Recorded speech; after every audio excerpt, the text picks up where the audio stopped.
How's it going, ladies and gentlemen? My name is RuffledRowlit, and today we're going to be taking an analytical look at specifically Pokémon Legends Z-A. Now, I'm going to be looking at a specific post made by PJ Kazama. So 100,000% credit to PJ Kazama for putting together this theory, putting together this breakdown. This was posted almost 2 months ago, and I've been holding on to this theory and just kind of like this post for a long time as I've wanted to go into it because I just find it to be an interesting post that's very long. So I just want to say again, sit back, relax, grab yourself a beverage, and let's hop into this very analytical and somber attempt to theorize Z-A content. So let's get started. First things first, starting off, we have PJ Kazama saying, hey all, he's excited to revisit the version of Kalos in Game Freak's new game. While he was hopeful that we get something Unova related, of course, it seems like that isn't the case. So the question then becomes, when will we be actually revisiting Unova? Probably 2027, 2028. Nonetheless though, it is some stuff he wants to talk about after kind of being, off the hype, right? Because we've been excited for this game, especially after release, that it became hard to understand exactly what we were excited for. But here is how he starts it off.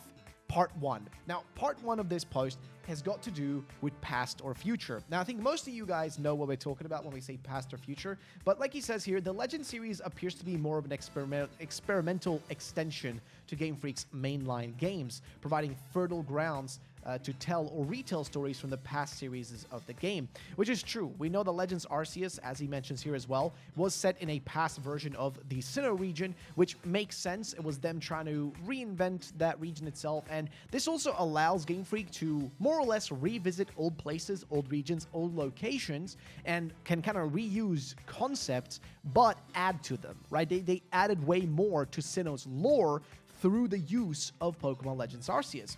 As he says here, the past series of games, Legends Arceus, featured a far past version of Sinnoh, which had many callbacks to Diamond, Pearl, and Platinum, but also featured new storylines around warring clans. Now, the first clue as to when it takes place is in the reveal trailer, right? So, starting things off, we're looking at the actual image from the urban redevelopment plan, right? That's the first thing we see is the urban redevelopment plan and what was going on during that time. So, he goes on and says the following. Now, an urban redevelopment plan suggests that the game takes place in the past.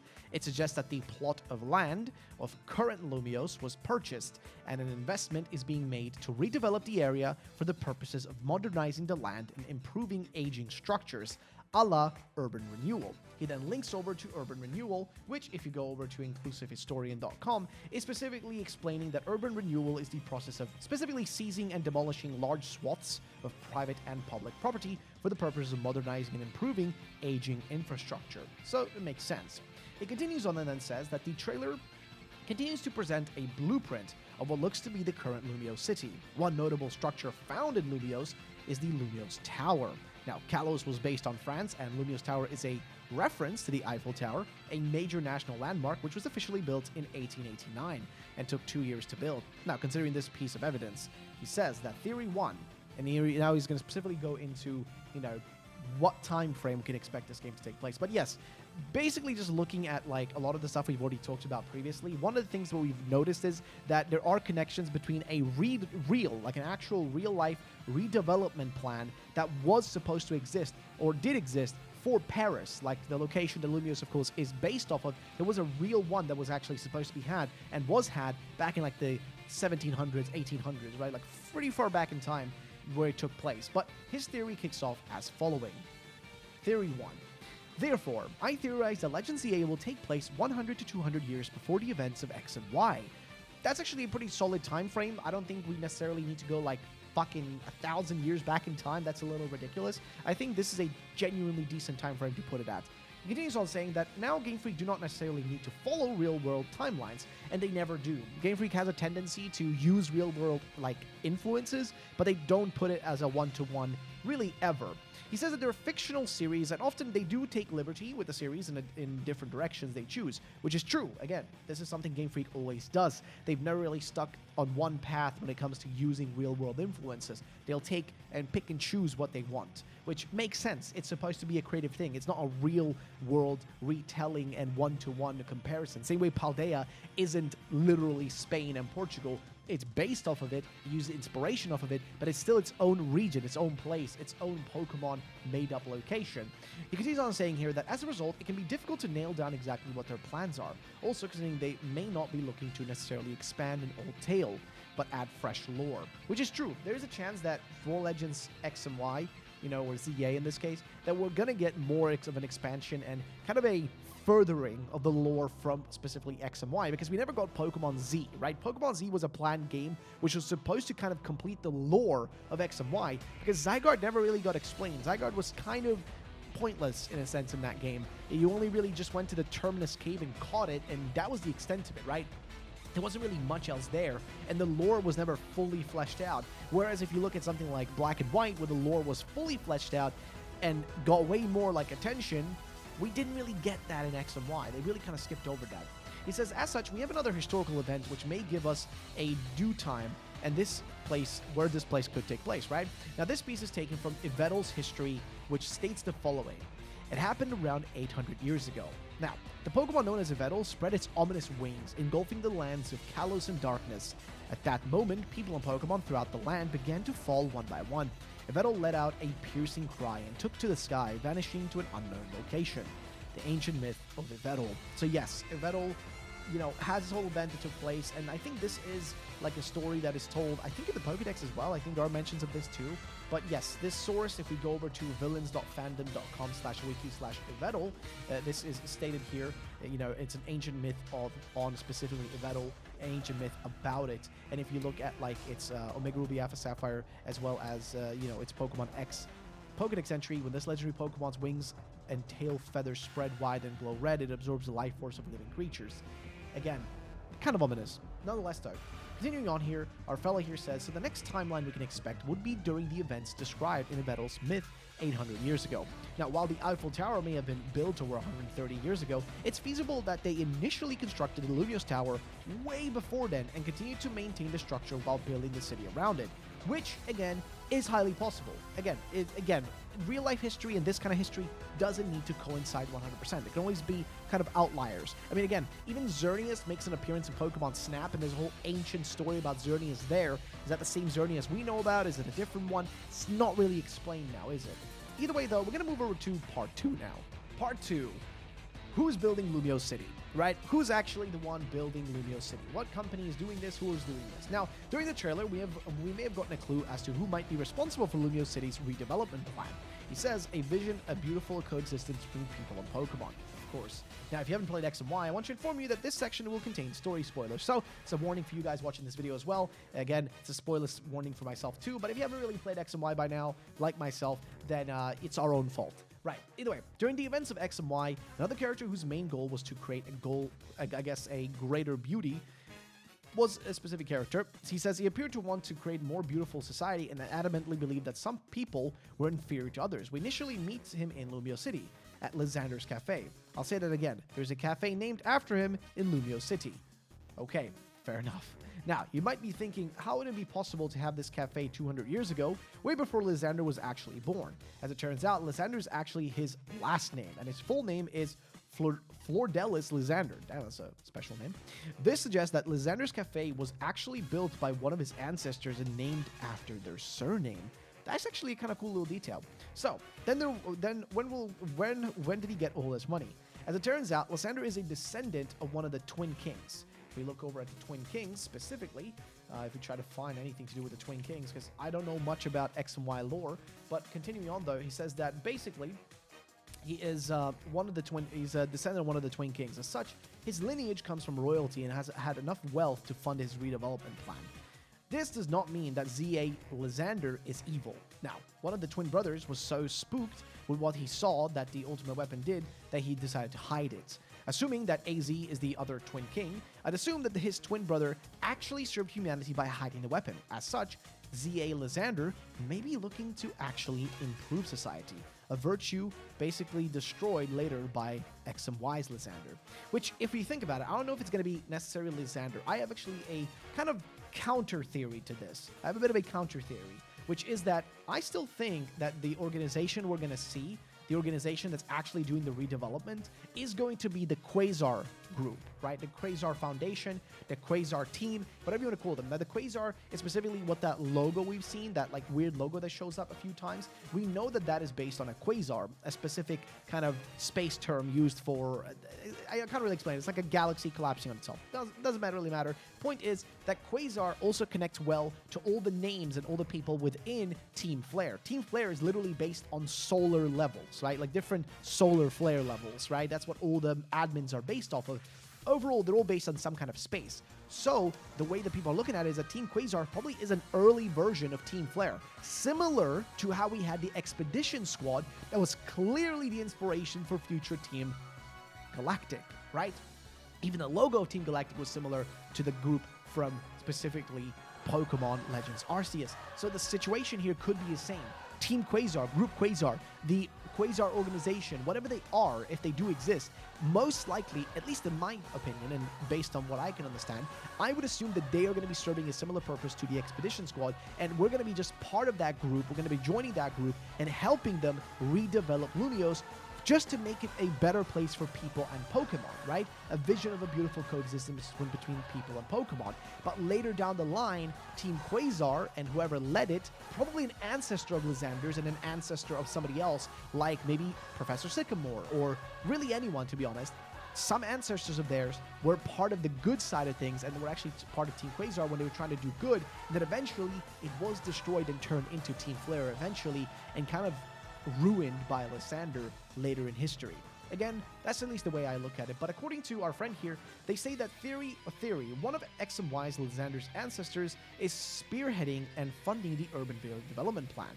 There's also room for Lysander's ancestor to have a partner during the story of Z-A, which could be true. That, again, could be the case. It could be that they're straight up evil, straight from the get, right off right off the start.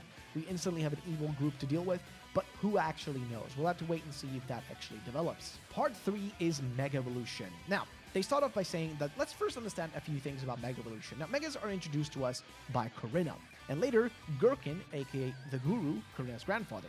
They tell you that Gherkin is a descendant from the first person to Mega Evolve his Pokemon, Lucario. Okay, now Pokemon Mega Evolve from special stones, which derive their energy from Yveltal and Xerneas. Now, these Pokemon represent the cycle of death and life. Source of this can be found over on pokemon.fandom.com/wiki/aura-trio.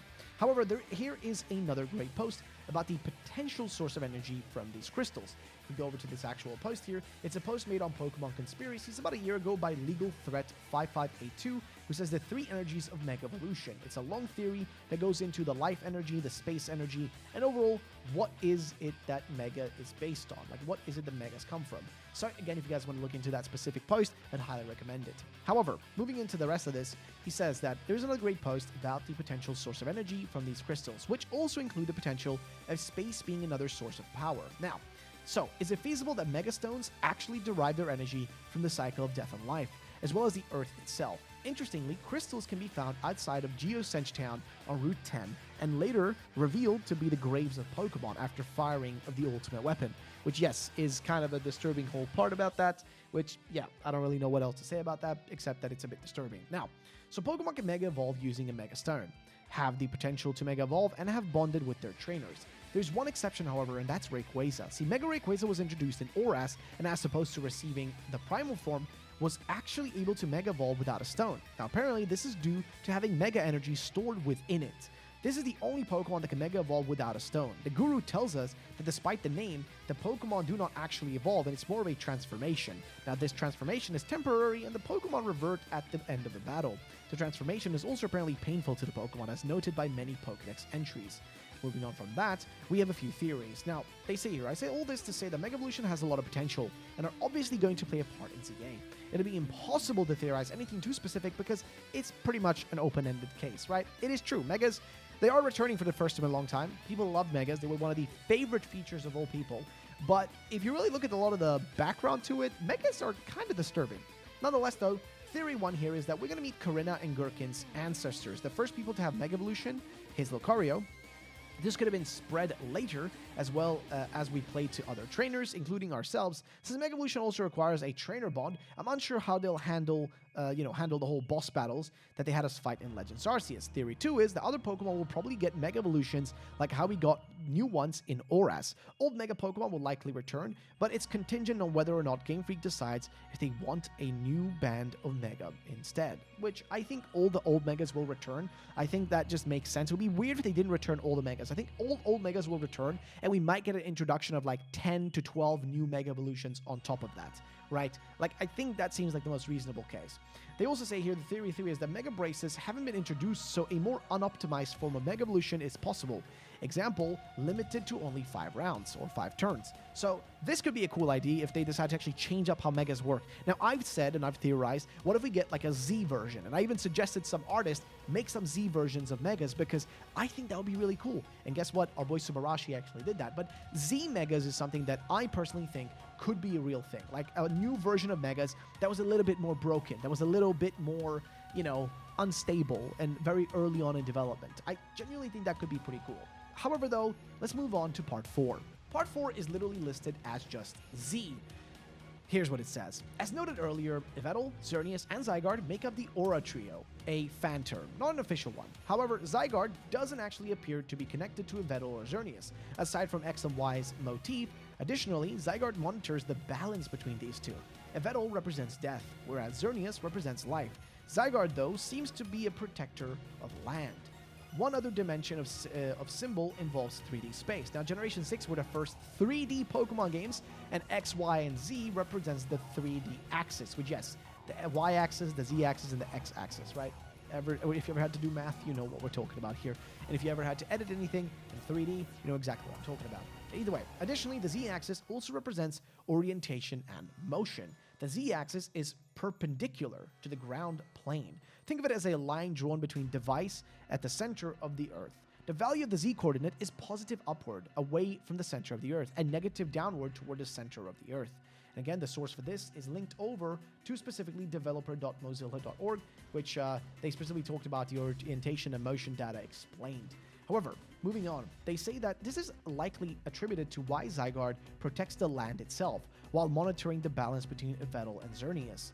While Xerneas and Yveltal were crucial in the story around war, death, and resurrection, Zygarde's story was cut a bit short, with Pokemon Z apparently being cancelled. Which, yes, we talked about this a little bit earlier in the video, but Pokemon Z was a version of these games that was cancelled. This is an actual thing. I will talk about it in the future. This was a planned game that never came to fruition. It was cancelled, it was canned, it was destroyed. It never got to see the light of day, which is unfortunate because it could have given us the backstory for Zygarde, more information about it. Instead, we just got a kind of half-assed version of it in Pokemon Sun and Moon. Now, continuing on, he says that since Zygarde protects land and the story of ZA involves urban redevelopment, it's feasible to assume that there will be a conflict around the land itself. Now, if you actually refer back to the trailer, a vision of a beautiful coexistence between people and Pokemon. Something should strike out at you. If you're building over urban areas, what would happen to the Pokemon living there? Now, for those that have played Legends Arceus, the land of Hisui was home to Pokemon living in the wilderness, so this urban redevelopment could pose a risk to the existing ecosystem and the Pokemon already living there. This creates an inherent conflict between the vision of the redevelopment plan and coexistence if Pokemon will be harmed to make way of a city. Hell, here's a Pokédex entry from Pokemon Y and actually Alpha Sapphire. It's hypothesized that it's monitoring those who destroy the ecosystem from deep in the cave where it lives. And this is specifically about Zygarde. So yes, again, Zygarde is literally just trying to keep the balance. And if humans are going to be interrupting that, Zygarde could actually be the villain we deal with. Not an actual villain as in genuinely wanting harm about people, but rather a protector of Pokemon and a villain in the sense that, well, we're going to be having to deal with it in a negative way. Or we're going to be serving Zygarde and helping Zygarde along the way instead. Maybe that's our purpose. Who actually knows? Now, continuing on, they say that the theory here is that the redevelopment plan may pose a risk to land, calling for Zygarde to act against the developers and the evildoers. The region professor is Professor Sycamore, who studies the Mega Evolution phenomena and is a former student of the Hoenn Professor Rowan. Wait, really? I didn't realize. Wait, Rowan? Okay, so it was revealed in Oras that he was also the first to discover a Zygarde cube, a device used to change Zygarde in various forms after collecting cells and cores. Of course, you guys already know about this. He says that Zygarde cells are initially scattered throughout Alola, and when put together, can actually form Zygarde at various stages. For example, the 10%, 50%, so on and so forth, the 100% form. Now, it's possible that instead of a boss battle against Mega Evolutions, we instead could be actually fighting Zygarde at various stages. On another piece, look out for is directly in the logo of the game. And here to go into the actual logo itself, the Z looks like a Zygarde, which, yes, many times have we mentioned this. It even has that whole, hexagon pattern on it, which, looks very Zygarde-y. And the A section is kind of a bit of a different one. That one, we still don't know. Maybe it looks like the ultimate weapon or Lumio's tower, or we don't really know. But they say that Z looks like a Zygarde, evidenced by the cells running across the top of Z, alongside the thick head of the Z and narrow end. However, the A is likely another clue. unsure how to interpret the design here, but you could see what appears to be roots or nerve branches running from the bottom up. Your guess is as good as mine, as it could represent large legs, AZ, or an unannounced threat against the land with roots that steal energy from the terrain. Lastly, this could also just be the ultimate weapon, however, it should be hidden underground at this point in the game. Then again, that's not guaranteed though, because we again do not exactly know. Again, he theorizes, so this person theorizes here, and the individual theorizes on it, but there's no guarantee that this actually takes place in this time frame. There is a chance this doesn't take place in the time frame we think, but who knows. Either way, we're going to move on to part 5 now. Part 5 is AZ to ZA. So, AZ in the story is believed to be the king who developed and fired the ultimate weapon, ending the Pokemon War. Now, AZ's story also involves the following, and this is a quote from Bulbapedia, bulbagarden.net, and it's about AZ, saying that AZ loved his Floette, which he had received from his late mother, but it was forcefully taken from him by the soldiers and became just another sacrifice in the war. Now, AZ received the body of his beloved Pokemon sometime later, and out of unspeakable grief, he built the ultimate weapon to restore it to life. However, we all know how that went. Now, his Floette saw what he had built and left him. Stricken with grief, AZ walked through the region for 3,000 years, due to the exposure from the machine. Now, AZ grew massive and gained immortality, which, yes, we already know about that. It's also noted, apparently, that, according to this, AZ visited Sotopolis City, of course, listed in, Hoenn, specifically, where you battle Wallace in the original Ruby and Sapphire, and gifted the city a giant tree 1,000 years ago, prior to the events of Pokemon Omega Ruby and Alpha Sapphire. Zinnia mentions that he used his device to end the Kalos War. However, he's not mentioned by name. So again, we know it's probably AZ, but we don't actually know, 100% if it's him, because his name is never brought up. However, at the very end of X and Y, there is another thing, which is after the player character, you as the player, become the Kalos champion, and as a ceremony is being held to honor you and your friends, AZ will actually challenge you as the player character to a Pokemon battle. Now, after that battle, AZ will actually have regained the heart he once had by coming to terms with what he had done in his past, leading to Floette to actually return to him. And that's the end, right? Well, we continue on. Now, there's a lot more to AZ in the Pokemon War, but I'm not going to go to cover that, as I think it needs its own post. Now, for the record, the ultimate weapon is not responsible for the greater crater of Paldea, as that was described to be formed 1,000,000 years ago. Additionally, there are multiple themes of Twin Kings, ranging from Unova to Kalos and Paldea. I haven't pieced together how they may be related yet. Nonetheless, we can presume. So, let's get into the theory. Now, AZ will be walking around the same time after visiting Sotopolis City, so 2,000 years after finding the ultimate weapon. One thing that did catch my attention is the naming convention of this game. Historically, Pokemon used game names that represent factors of the story. Example, Ultraviolet and Infrared being analogs to Violet and Scarlet. Aside from his name, AZ can also represent the beginning and the end from A to Z. Alternatively, it can also be referring to everything, features of Amazon's logo. So basically, what he's trying to say here is that the whole AZ name and how this connects to the logo is literally that this either could be looked in, a few different ways, right? It could either be literally A to Z, like everything, like from A to Z, full existence, or A to Z from beginning to end, right?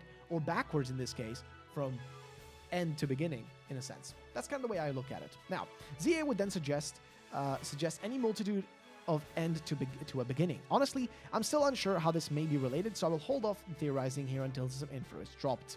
Moving on though, to Part 6. Part 6 is Loose Ends. Now, due to not getting Pokemon Z and Game Freak's cryptic lore, there's a lot of loose ends during Gen 6 in particular. One, the Ghost Girl that sneaks behind you and says, no, you're not the one. Now, this is an obvious one that I really, really hope we get an answer to. Like, I'll be fuming if they do not answer this whole, like, thing about the Ghost Girl. Like, I need to know that. Like, I need that in my life. I need that explained. However, that's not the only thing. The power plant doors you cannot access, they may just be a nothing burger, but always worth mentioning. I do hope we get something on that. The Twin King story, which appears throughout multiple regions, may help branch off to Unova games too, which would be great. Would be a great way to lead into that too. But again, who knows? Next up, AZ's Flood being unreleased in X and Y. I hope we get a chance to actually capture or at least encounter this Flood. However, this would make the events of X and Y impossible unless our character dies and the Flood is released. Which, yeah, that's one way to look at it, right? Next up, though, strange message written in the back of Lumiose City's time board. The message reads, I'm going for help. Go to the usual place. Which, yes, we never really got an answer to that. There are a few theories on what that means. There is, like, some theory that it's a kid that wrote it to one of their friends, and then they meet up in the usual place, which is just a square somewhere in Lumiose. That's one of the options. And then also the Perfume Palace, and the strange reference to Zekrom, Reshiram, and the Four Hedges, which, yes, that is a big one. I played X and Y recently, and I didn't even know about that, but when I saw it, I was like, wait a minute, hold up. Nobody's going to mention this? Nobody realized, like, this whole thing here? I do hope that is actually brought up as well. But he comes to a conclusion, they come to a conclusion here, which is as follows. The ending. That's it. I think these are all within reason. Can up to this post if people are interested once we get more information. Game Freak may have other plans. While I'd love to see if they connect some loose ends, I'm not banking on it. They have tendencies to add more lore, and I think doing so will provide a better sense of identity for ZA. We can theorize all we want, but Game Freak will likely throw curveballs and new stories that we wouldn't even be able to guess. Now, Legends Arceus was based on Diamond Pearl Platinum. The book's legends symbolize time and space, and our characters are ripped back in time to serve Arceus. Yveltal and Xerneas represent life and death, so I'm unsure how they interpret our character's arrival. Perhaps a resurrected soul. That is actually one of the coolest, like, things I've heard. I mean, not that our character has to die, that's a bit unfortunate, but I actually think that would be an interesting premise. Like, our character is being resurrected or reborn in a past time, or a future time, or in an alternate timeline. That would actually be pretty cool. Like, that would genuinely be pretty cool. Like, kind of being isekai'd. If you guys know isekai anime, you know what I'm talking about. But basically being isekai'd into, you know, another world. Like, in the case of Pokemon Legends Arceus, that feels more like time travel. I know people say that's also kind of an isekai, but that felt more like time travel. This could be more of a literal isekai element. You're being transported to a different version of Kalos. Again, it would be pretty cool if true. There's also a post here that they brought up from Beanmaster79 on Twitter saying, batshit insane ZA theory, the protagonist from PLA was from a different point in time because the Sinnoh box legends represent space and time. Therefore, since the Kalos box legends represent life and death, the ZA protagonist is going to be someone coming from the dead, which that would be so cool, I'm not gonna lie. They finish off this by saying, one last note that may have a utility in the fourth dimension. I haven't sunk my teeth into it yet though, I'm still leaving this tidbit in for later, or for others to play with. As mentioned earlier, X, Y, and Z represent 3D, where it's sometimes, where T, sometimes W, is often used to describe the fourth dimension. So what is the fourth dimension? Well, that's time, so that's where that ends. So ladies and gentlemen, that's pretty much that theory. Now, I want to know what you guys think about this. I love this post. Now, I've actually read this post before. I've had this post kind of like ready to go, and I've wanted to cover it for a long time. I forgot some of the elements of it, but for the most part, I think it's a great breakdown. If you guys ever do find posts like this and you want me to cover them or talk about them or give my thoughts on them, please let me know. But I'm going to just give a quick rundown of my thoughts on this. So, first of all, past or future. We've spoken about the past and future of Legends EA several times. I still think past makes most sense, but this could be a game that's supposed to represent both past and future, and we could be going between two time frames. The reason I say this is because the whole concept of Generation 9, and when I say Generation 9, I'm talking about Scarlet and Violet and Legends EA, because remember, Legends EA is a Gen 9 game. That's an undeniable fact. It is a Generation 9 game because it's happening during the 9th generation of Pokemon, and only once we get the next generation games, Generation 10, will we have, the beginning of a new gen. So we know for a fact that this generation, Scarlet and Violet, is all about the past and the future. We see that with, Turo and Sada, the professors with Scarlet and Violet. We see that with the, Paradox Pokemon being either prehistoric or futuristic. I wonder if this game is gonna attempt to do that instead. Now, do I think that it leans more towards past? For sure. the biggest points toward the game being set in the past has got to be one of the most obvious ones. The previous Legends game did exactly that. Legends Arceus was exactly like that too. But also, the name Legends does more imply something from the past, a legendary thing. Like, something can't be legendary if it, isn't something from past history, right? Something has to happen, have happened for it to be legendary.